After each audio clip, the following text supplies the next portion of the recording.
Jai Radha Madhava Jai Kunja Bihari Jai Radha Madhava Jai Kunja Bihari Jaya Gopi Jana Vallabha Jaya Girivaradari Jaya Gopi Jana Vallabha Jaya Girivaradari Jaya Gopi Jana Vallabha Jaya Girivaradari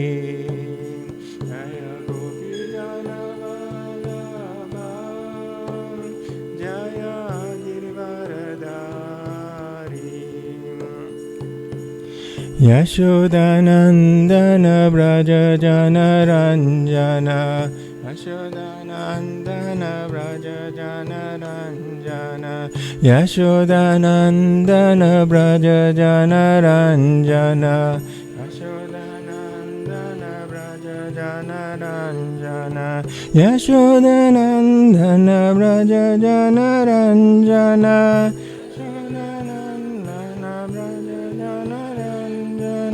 Yashodanandana Braja Jana Ranjana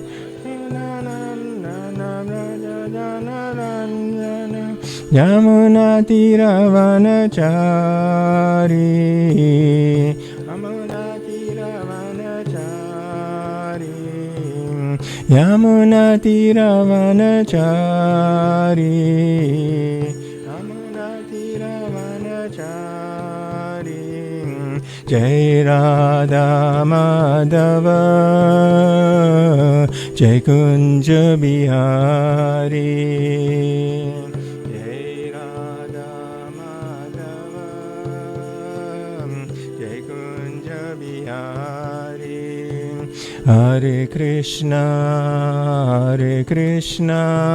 Krishna Krishna Hare Hare Hare Rama Rama Rama Hare Hare Hare Krishna Krishna Krishna Hare Hare Hare Rama Rama Rama Hare Hare Hare Krishna Krishna Krishna Hare Hare Hare Rama Rama Rama Hare Hare Hare Krishna Krishna Krishna Hare Hare Hare Rama Rama Rama Hare Hare Hare Krishna Krishna Krishna Hare Hare Hare Rama Rama Rama Hare Hare Krishna Krishna Hare Hare Hare Rama Rama Hare Hare Hare Krishna Krishna Krishna Hare Hare Hare Rama Rama Rama Hare Hare Hare Krishna Krishna Krishna Hare Hare Hare Rama Rama Rama Hare Hare Jaya Radha Madhava Radhe Radha Madhava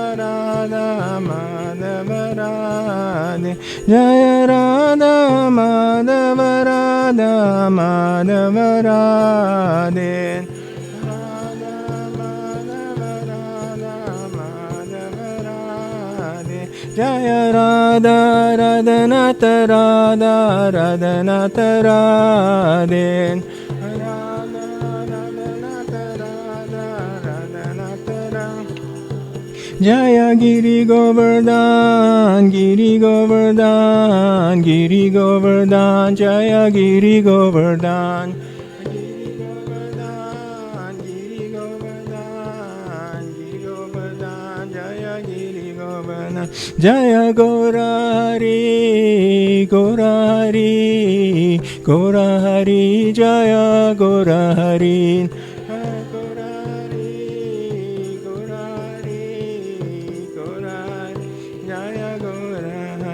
Jaya Prabhupada, Prabhupada, Prabhupada, Jaya Prabhupada.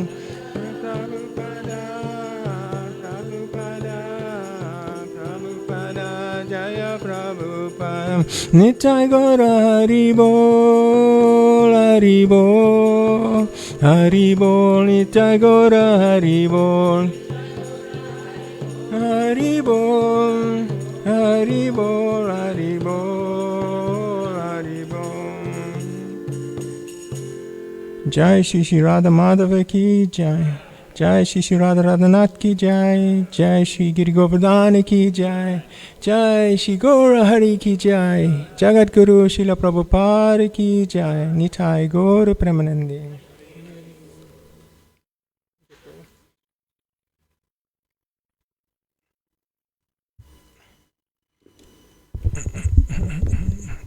Hare Krishna, everyone. Okay, today we'll be reading from the Krishna book, the chapter 22. Okay.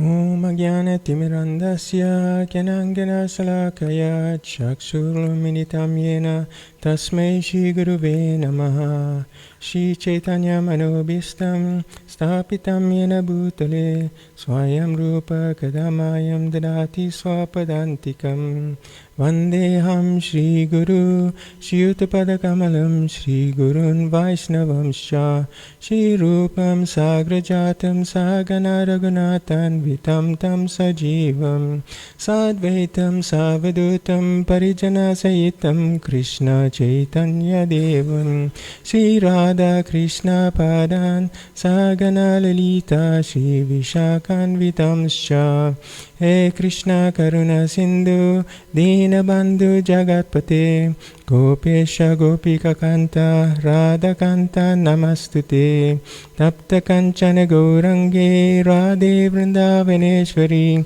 Vrishabhanu Sutta Devi Pranamami Hari Priye Vanchakalpatarubhyascha Kripa Sindhubhyevacha Patitanam Pavanebhyo Vaishnavebhyo Namo Namah Nama Om Vishnu Padaya Krishna Prastaya Bhutale Srimati Bhakti Vedanta Swami Nityanamine Namaste Saraswati Deve Gauravani Pracharine Nirvishesha Sunyavadi Paschachade Sitarine Jai Shri Krishna Chaitanya Prabhu Nityananda Shri Advaita Gadadhara Shri Vasari Gaura Bhakta Vrinda Hare Krishna, Krishna Krishna, Hare Hare, Hare Rama, Rama Rama, Hare Hare, Hare Krishna, Krishna Krishna, Hare Hare,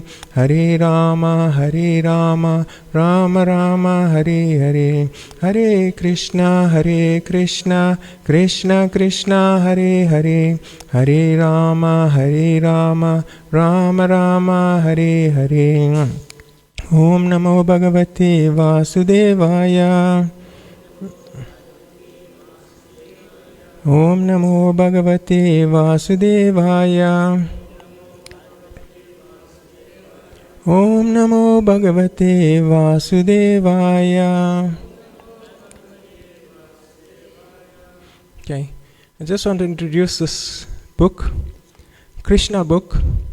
It's the first book that I've read in Krishna consciousness. And it's a book that brought me to Krishna consciousness. Hare Krishna. Just the photo of Shri Radha and Krishna on the front, on the cover, is just too beautiful. Most beautiful. Okay, so today we're going to read from chapter 22. Krishna.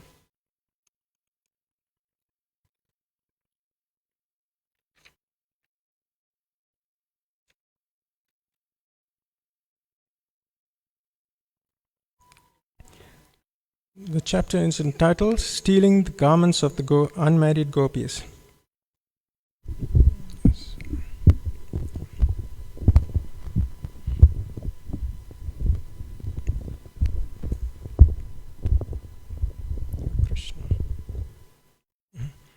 According to the Vedic civilization, unmarried girls from 10 to 14 years of age are supposed to worship either Lord Shiva or Goddess Durga in order to get a nice husband.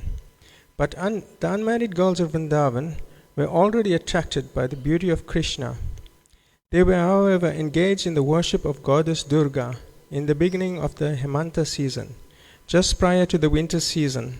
The first month of Hemanta is Agrahayana, October-November. And at that time, all the unmarried gopis of Vrindavan began to worship Goddess Durga with a vow.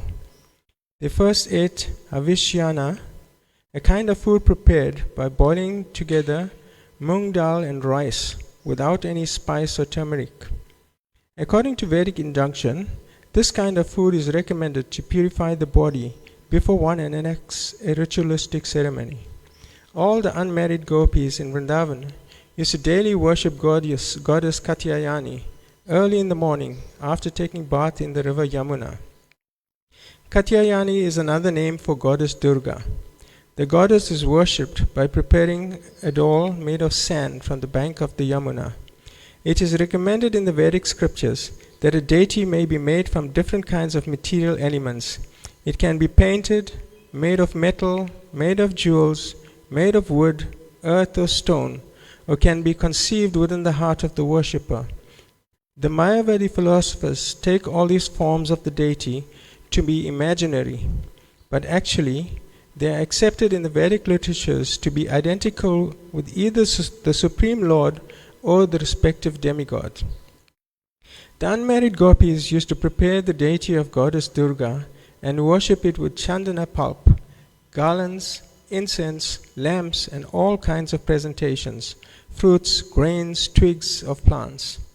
After worshipping it, it is the custom to pray for benediction. The unmarried girls used to pray with great devotion to Goddess Katyayani, addressing her as follows: O supreme external energy of personality of Godhead, O supreme mystic power, O supreme controller of this material world, O Goddess, please be kind to us and arrange our marriage with the son of Nanda Maharaj, Krishna. So the gopis are praying to Goddess Katyayani to get Krishna as the husband. They don't want anybody else, but they want Krishna.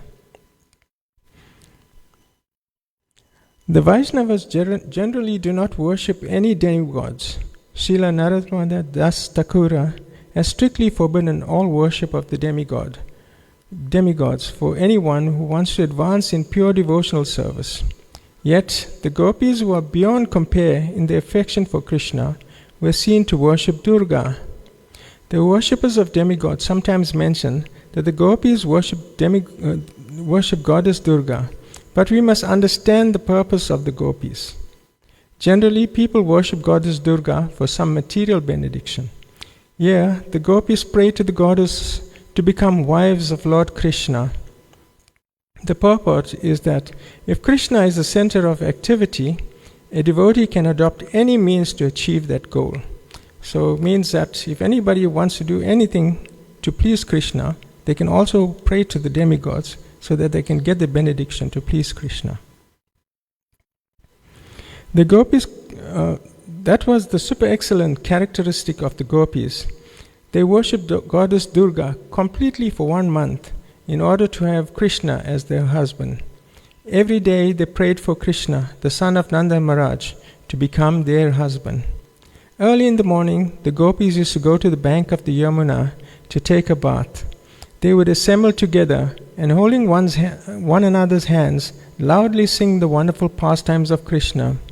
It is an old system among Indian girls and women that when they take bath in the river, they place their garments on the bank and dip into the water completely naked.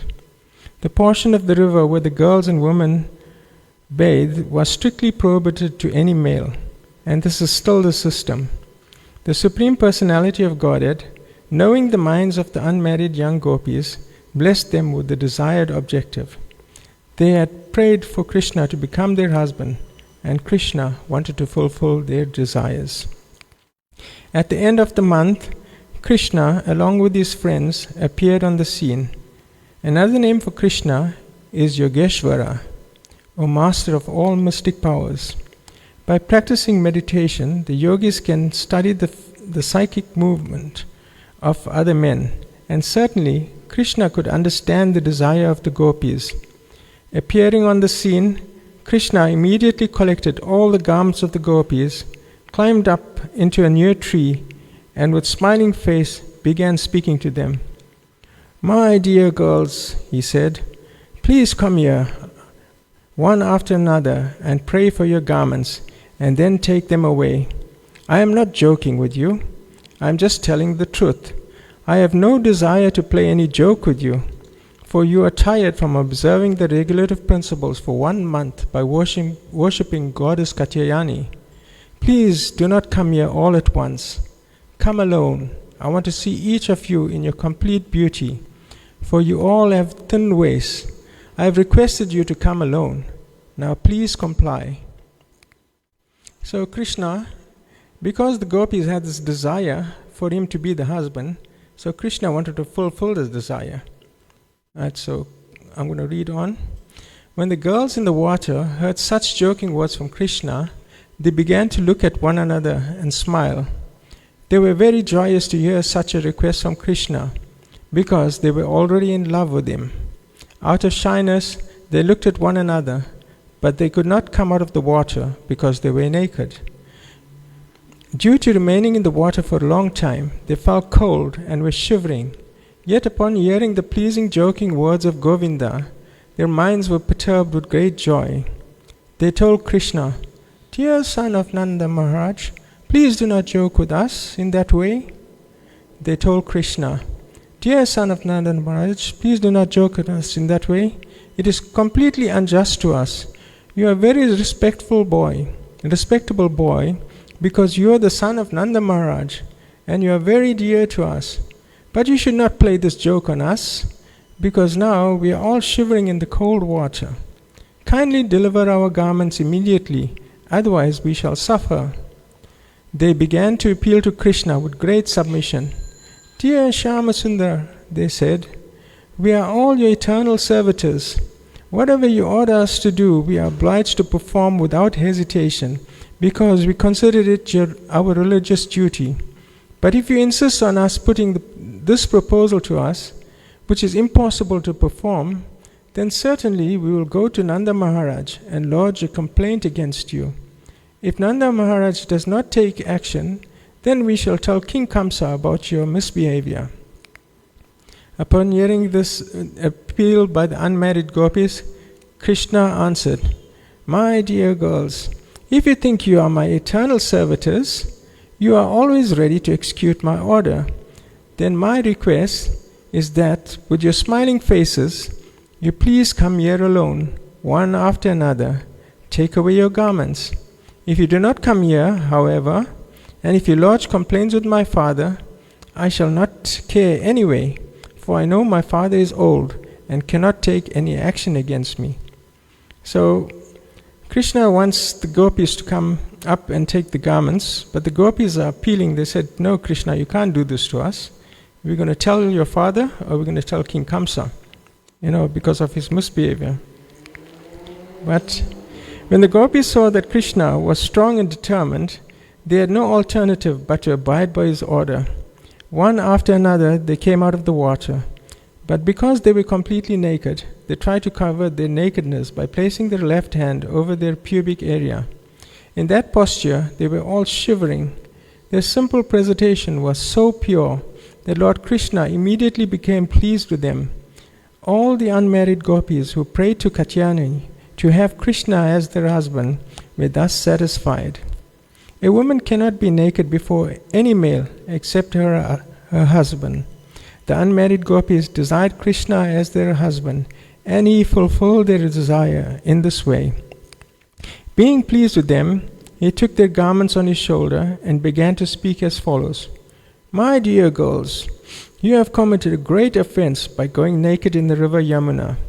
Because of this, the predominating deity of Yamuna, Varuna Dev, has become displeased with you. Please, therefore, just touch your foreheads with your palms and bow down before demigod Varuna in order to be excused from this offensive act. So in India, because the rivers like Yamuna, Ganga, Saraswati, etc., they're all holy rivers. So it's not decent for a person to go naked into the river. You got to use your some clothes and go into the river. Okay. The gopis were simple souls, and whatever Krishna said, they took to be true. In order to be freed from the wrath of Varuna Dev, as well as to fulfill the desired end of their vows and ultimately please their worshipable Lord, Krishna, they immediately abided by his order. Thus, they became the greatest lover of Krishna and his most obedient servitors. Nothing can compare to Krishna consciousness of the gopis. Actually, the gopis did not care for Varuna or any other demigod. They only wanted to satisfy Krishna. Krishna became very ingratiated and satisfied by the simple dealings of the gopis, and he immediately delivered the respective garments one after another. Although Krishna cheated the young unmarried gopis and made them stand naked before him and enjoyed joking words, Jai Shri Shri Radha Radhanath, Jai Shri Giri Govardhana ki Jai, Jai Shri Gaura Hari ki Jai, Jagat Guru Srila Prabhupada ki Jai.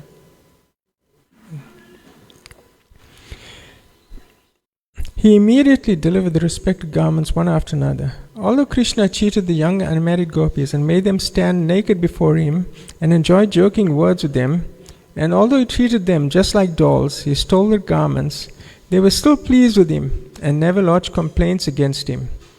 This attitude of the gopis is described by Lord Chaitanya Mahaprabhu when he prays, My dear Lord Krishna, you may embrace me or trample me under your feet, or you may make me broken-hearted by never being present before me. Whatever you like, you can do, because you have complete freedom to act. But in spite of all your dealings, you are my Lord eternally, and I have no other worshipable object. This is the attitude of the gopis towards Krishna. So the gopis will do anything for Krishna. So no matter how Krishna treats them or no matter what he does to them, they still love him unconditionally. Lord Krishna was pleased with them, and since they all desired to have him as their husband, he told them, My dear well-behaved girls, I know of your desire for me, and why you worship Goddess Katyayani, and I completely approve of your action. Anyone whose full consciousness is always absorbed in me, even in lust, is elevated. As a fried seed cannot fructify, so any desire in connection with my loving service cannot produce any fruitive result as in ordinary karma. So this is actually quite nice to understand. If you take a seed and you fry it and you plant the seed, that seed is not going to grow, right? Because there's sort of no life in it. So the gopis, in the same way, if you do anything for Krishna, anything, no matter what you do for Krishna, it doesn't get the reactions, the karmic reactions. So there's no, whether you do something good or something bad, you're not going to get that resultant activity, that resultant action, because it's done for Krishna's service. So anything that you do for Krishna, there's no karma attached to it. There is a statement in the Brahma Samhita, Karmani nirrati kintu cha bhakti bhajam. Everyone is bound by his fruitive activities. But the devotees, because they work completely for the satisfaction of the Lord, suffer no reactions. Similarly, the gopis' attitudes towards Krishna, although seemingly lusty, should not be considered to be like the lusty desires of ordinary women. The reason is explained by Krishna himself. Activities in devotional service to Krishna are transcendental to any fruitive result. My dear gopis, Krishna continued, your desire to have me as your husband will be fulfilled, because it is this desire that you worship Goddess Katyayani. I promise you that during the next autumn season, you shall be able to meet with me, and you shall enjoy me as your husband. So this pastime was taken when Krishna was a child. So anybody between the age of 8 to 10, they're still children. Right? So people mustn't take this the wrong way and say that, why did Krishna steal the gopis? He had some lusty desires and things. This is not the case, because Krishna was is doing this in an age where he was a little child, and the childs don't have any lusty desires. But Krishna, being the Supreme Lord, he wanted to satisfy the gopis' desires. Later, Krishna, in the company of his cowherd boys, took shelter of the shade of some trees and became very happy. Thus he addressed the inhabitants of Vrindavana, my dear Stoka Krishna, my dear Varutapa, my dear Bhadresana, my dear Sudama, my dear Subala, my dear Arjuna, my dear Vishala, my dear Rishabha. Just look at these most fortunate trees of Vrindavan. They have dedicated their lives to the welfare of others. Individually, they are tolerating all kinds of natural disturbance, such as hurricanes, torrents of rain, scorching heat, and piercing cold. But they are all careful to relieve our fatigue and give us shelter. My dear friends, I think they are glorified in this birth as trees. They are so careful to give shelter to others, and they are like noble, highly elevated, charitable men who never deny charity to one who approaches them. No one is denied shelter by these trees. They supply various kinds of facilities to human society, such as leaves, flowers, fruit, shade, roots, bark, flavor extracts, and fuel. They are the perfect example of noble life. They are like a noble person who has sacrificed everything possible, his body, mind, activities, intelligence, and words, for the welfare of all living entities. Thus, the Supreme Personality of Godhead walked on the banks of Yamuna, touching the leaves and trees and the fruits, flowers and twigs, and praising their glorious welfare activities. Different people may accept certain welfare activities to be beneficial for human society according to their own views, but the welfare activity that can be rendered to people in general for eternal benefit is spreading of Krishna conscious movement. Everyone should be prepared to propagate the movement. As instructed by Lord Chaitanya, one should be humbler than the grass on the ground and more tolerant than a tree.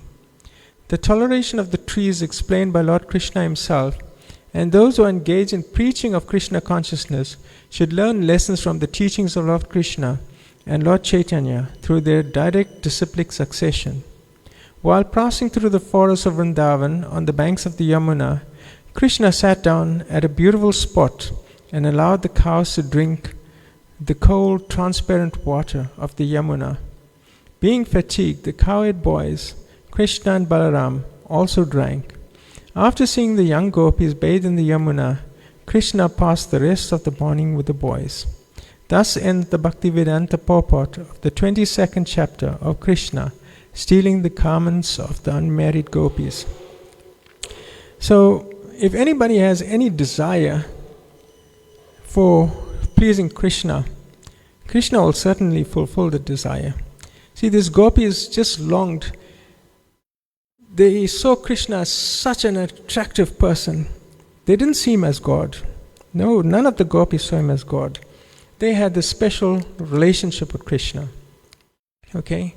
So Krishna, the name Krishna itself, means all attractive.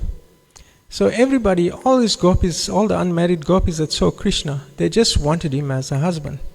So in Krishna consciousness we learn, even in the Bhagavad Gita, it says that, you're not supposed to, worshipping the demigods is not a good thing.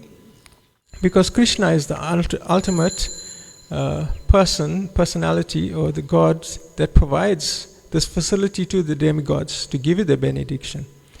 So in this case here, although they were worshipping Katyayani, who is Mother Durga, they were doing it to please Krishna, because they wanted to be the wives of Lord Krishna. So anything done, even if you do a prayer, if you're going through some difficulty and you want to do something for Krishna, it's okay if you go to the demigods, but you can also go directly to Krishna and say, Krishna, please allow me this opportunity to serve you. Because Krishna is the same Lord within your heart. Is the same Lord. So he understands all your desires, he knows it. You don't have to even have to tell anybody. Like when Sudama came to Krishna, when his wife sent him to ask for something, he didn't have to mention anything to Krishna, that his wife wanted some wealth or some material benefit, some food and things like that. But he didn't ask Krishna for a single thing, because Krishna already knew exactly what he desired. So by the time he got home, everything was there. Okay, there's a few verses in the Bhagavad Gita that relate to this.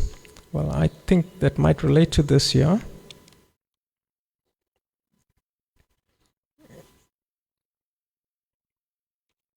In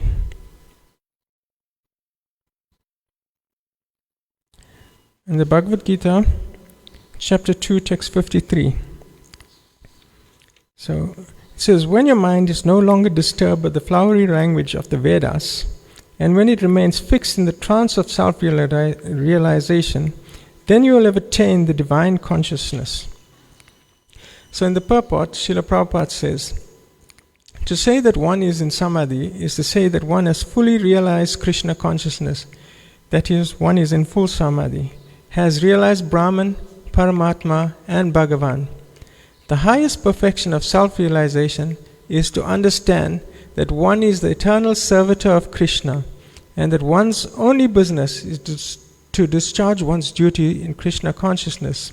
A Krishna conscious person, unflinching devotee of the Lord, should not be disturbed by the flowery language of the Vedas, nor be engaged in fruitive activities for promotion to heavenly kingdom.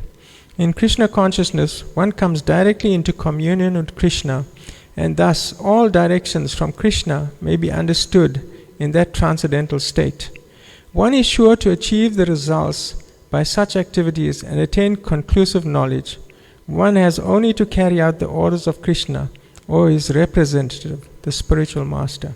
So why I took this verse from the Bhagavad Gita, because the gopis, they said to Krishna, there is a servant, his servitor.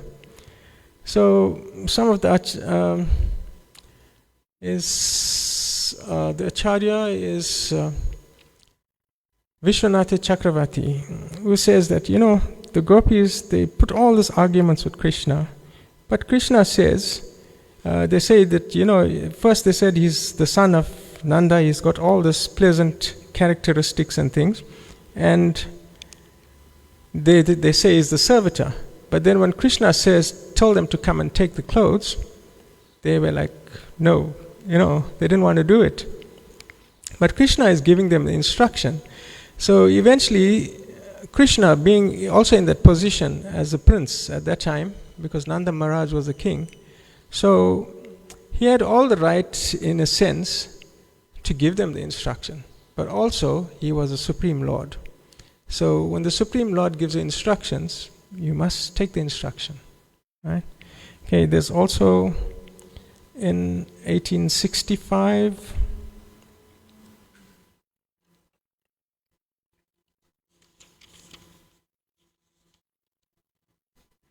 Okay, in 1865, Krishna says, Man bhava mad bhakto madhyaji mam namaskuru mam evasyasi satyam te pratijane priyosime. Always think of me, become my devotee, worship me, offer your homage unto me. Thus you will come to me without fail. I promise you this because you are my very dear friend.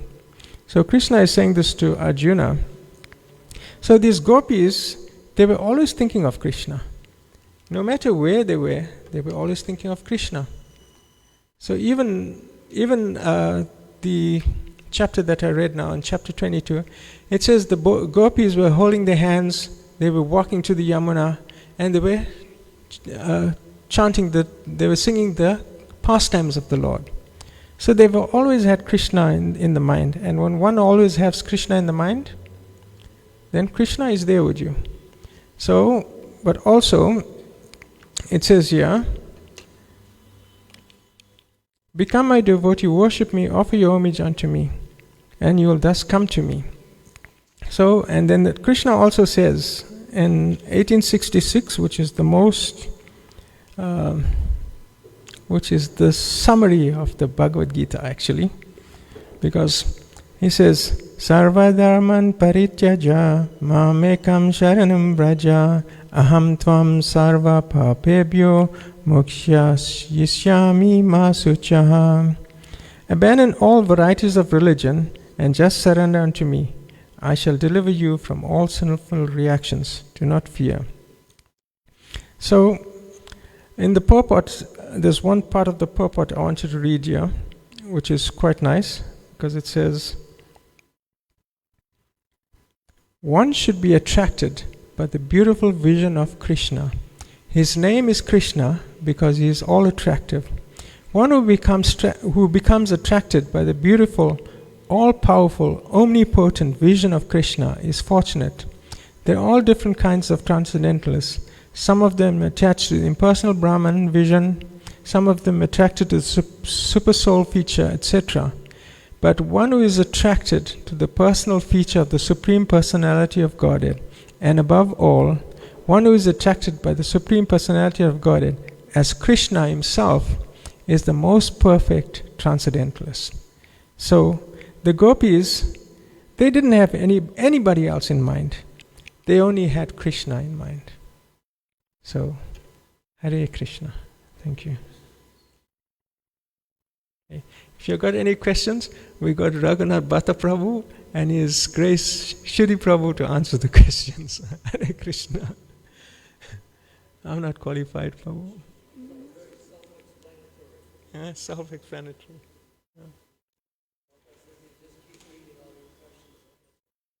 Yeah. Yeah.